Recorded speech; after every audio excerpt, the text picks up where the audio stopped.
आपण श्राद्धाचं जेवण आपण तयार करत आहोत. पितृपंधरवडा आहे. आपण त्यासाठी डाळ शिजवून घेतलेली कुकरमध्ये. दुसऱ्या कुकरमध्ये आपण बटाटे आणि भात शिजवून घेत आहोत. आणि खिरीसाठी आपण तांदूळ भिजत ठेवले होते आणि मिक्सरवरच्या भांड्यामध्ये आपण तांदूळ बारीक वाटून घेतलेले आहेत. आपण एका पातेल्यामध्ये तूप घालून त्यामध्ये हे वाटलेले तांदूळ छान परतून घ्यायचे. बारीक असलेला तूप आणि आपण हे तांदूळ परतून घेत आहोत. हे झालेले छान परतले पहा. आपण यामध्ये दूध पाणी घालून या गुठळ्या मोडून छान अशी आपण खीर करून घ्यायची. आपल्या अंदाजाने दूध पाणी घालून घ्यायचं आणि पूर्ण गुठळा तांदूळ मोकळा होईल असं आपण सर्व हे छान एकजीव करून घ्यायचं. आणि छान खीर शिजल्यावर आपण यामध्ये साखर, गूळ आपल्या आवडीप्रमाणे घालू शकतो आणि वेलची पावडर घालायची. आणि आपली ही खीर तयार आहे. पुरण पण शिजलेलं आहे डाळीमध्ये. आता आपण येळवणीचं पाणी काढून घेऊया, गाळून घेऊया. आपलं कुकर झालेलं आहे. डाळ छान मऊ शिजलेली आहे. चाळणीमध्ये आपण डाळ ओतून घेऊन आपण येळवण्याची आमटी, कटाची आमटी काढून घेतलेलं आहे.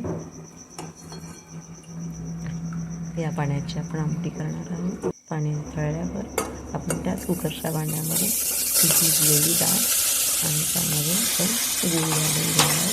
कुकरचं गूळ जाड असतं आणि कुकरमध्येच मी ही डाळ परतून घेत आहे. त्यामध्ये आपल्या आवडीप्रमाणे आपण गूळ घालतो. समप्रमाणात गूळ घालतात. प्रत्येकाची आवड जसं गोड हवं तसं आपण गूळ घालून हे परतून घेणे.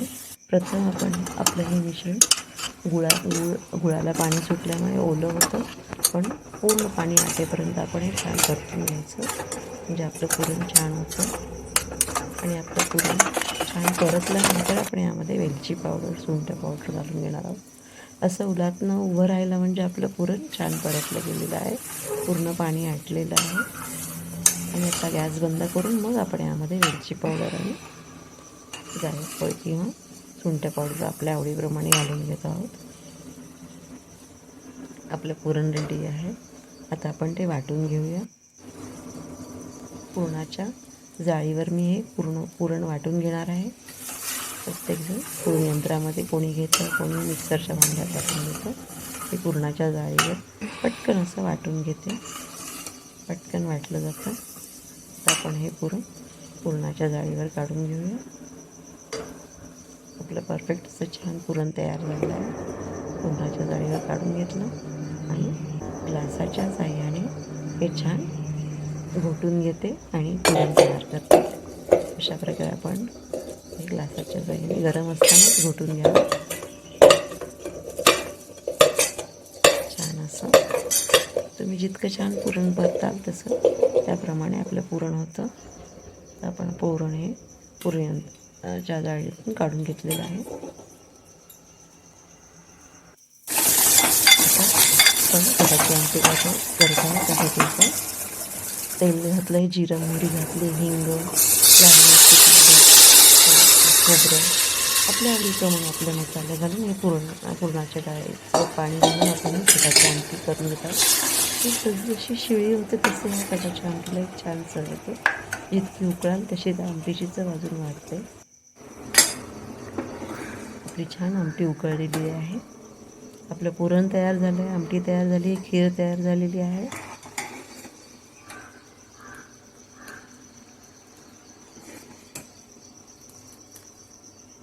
छान खीर. आता आपण अळूची वडी करणार आहोत. आपण ही इन्स्टंट अळूची वडी करणार आहोत. त्यासाठी आपण अळूची पानं बारीक चिरून घेतली आहेत. बेसन पीठ घेतलेलं आहे. हिरवी मिरची, जिरं, आलं मिक्सरच्या भांड्यात वाटून घेत आहोत. मीठ घेतलेलं आहे. आता आपण बेसन पिठामध्ये बारीक चिरलेली ही अळूची पानं घालून घेतली. त्यामध्ये हिरवी मिरचीचं वाटण घालून घेऊ आपण. बेसन पीठ, अळूची पानं आपण बारीक चिरून घेतले. त्याच्यामध्ये हिरवी मिरची, लसूण, जिरं त्याचं वाटण घातलं आहे. हळद घातली, आपण हिंग घातलं आहे आणि मीठ घातलेलं आहे. साखर, चिंच घालून मीठ घालून घेऊया. साखर आणि चिंच, पाणी घ्या किंवा आपण वेगवेगळं घातलं तरी चालेल. आणि आता हे आपण छान पाणी घालून आपण पाणी घालून अळूची वडी छान भिजवून घेत आहोत.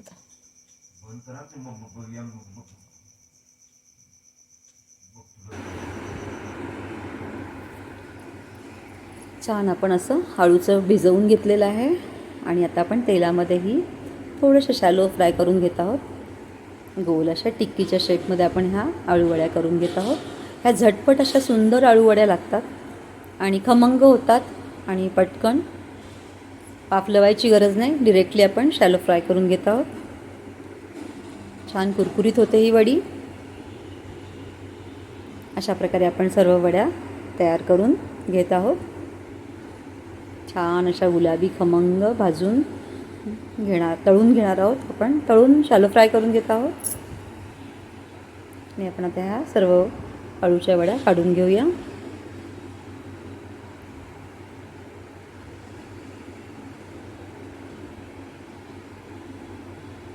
छान अशा कुरकुरीत खमंग इन्स्टंट झटपट होणारी ही अळूची वडी आहे.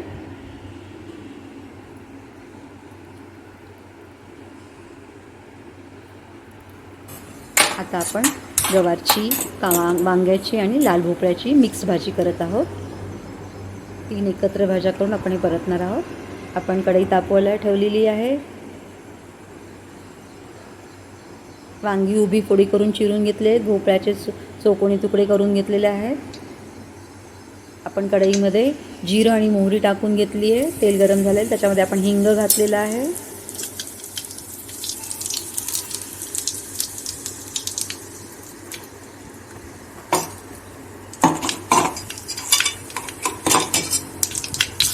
आपण खोबऱ्याचं वाटण घातलेलं आहे. आलं खोबरं असं वाटण वाटून घेतलेलं आहे, ते टाकलेलं आहे. हळद टाकून घेतो आपण त्यामध्ये, तेलामध्ये छान परतून घेत आहे. नंतर आपण सर्व फोडी आणि गवार, भोपळा, वांग घालून छान परतून घेत आहोत. आपण मंद गॅसवर अशी छान खमंग भाजी करून घेणार आहोत. आपण यामध्ये पाणी बिलकुल घालणार नाही आहोत. वाफेवर अशी भाजी शिजवून घेत आहोत आपण. त्यामध्ये थोडंसं लाल तिखट, थोडा गरम मसाला, गोड्या मसाल्यात पण भाजी खूप छान होते. कोथिंबीर,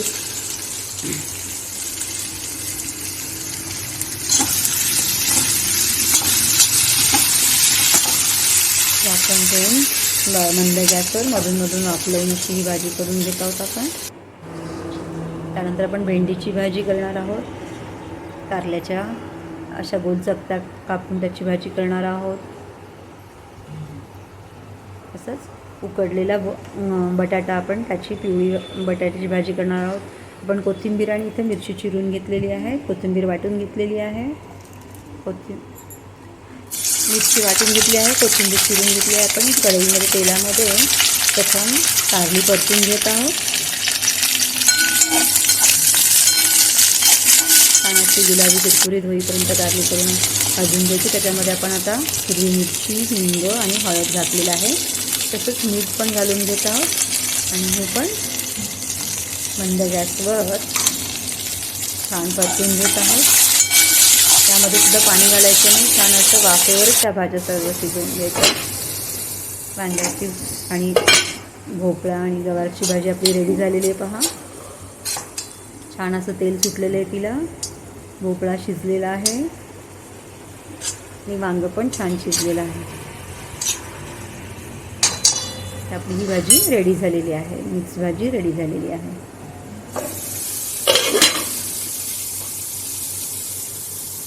तसंच आपण आता कारल्याची भाजी पण छान हलवून मंद गॅसवर झाकण लावून वाफ लावून शिजवून घेऊया.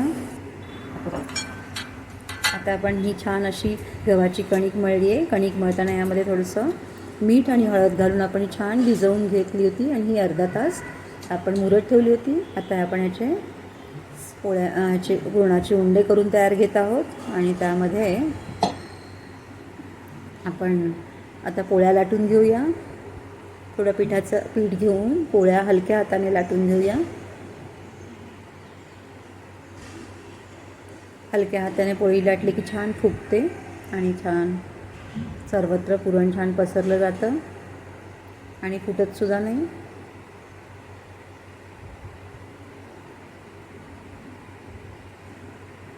अशा प्रकारे आपण पोळी लाटून घेतलेली आहे. आपण तवा तापत ठेवलेला आहे, तवा तापलेला आहे आणि तवा थोडंसं तेल सोडून घेतलेलं आहे, म्हणजे तव्याला पोळी चिकटणार नाही. आणि आपण पोळी त्या छान खमंग भाजून घेऊया. पोळीची एक बाजू भाजल्यावर दुसऱ्या बाजूला आपण उलटून घेऊया. आपण आपल्या आवडीनुसार तूप तेल लावू शकतो.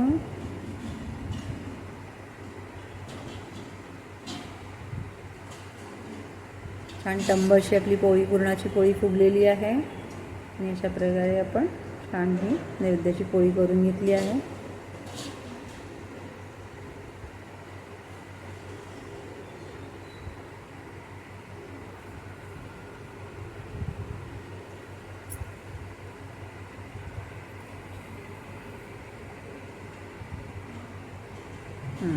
छान अशी लुसलुशी पुरणाची पोळी तयार झालेली आहे.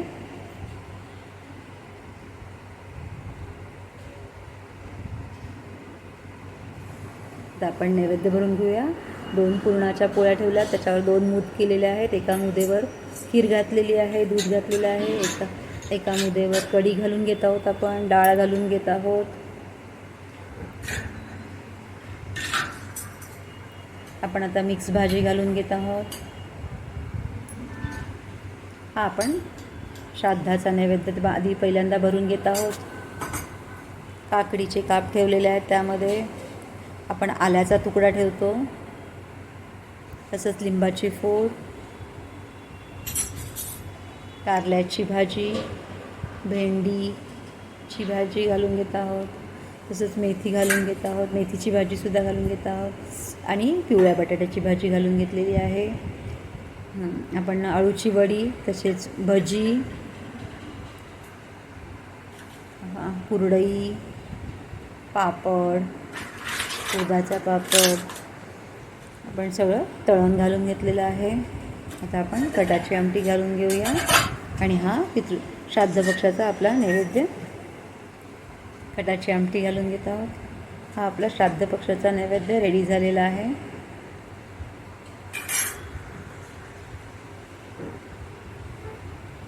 तर अशा प्रकारे आपण नैवेद्य तयार केलेलं आहे. आपण याचं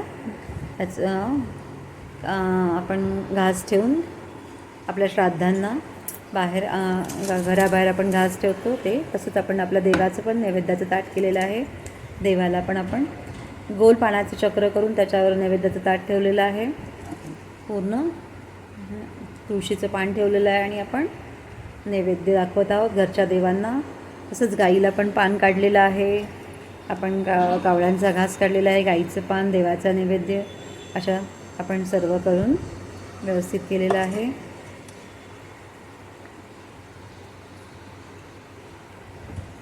एका माणसाला आपण जेवू घालतो आपल्या पितरांच्या नावाने.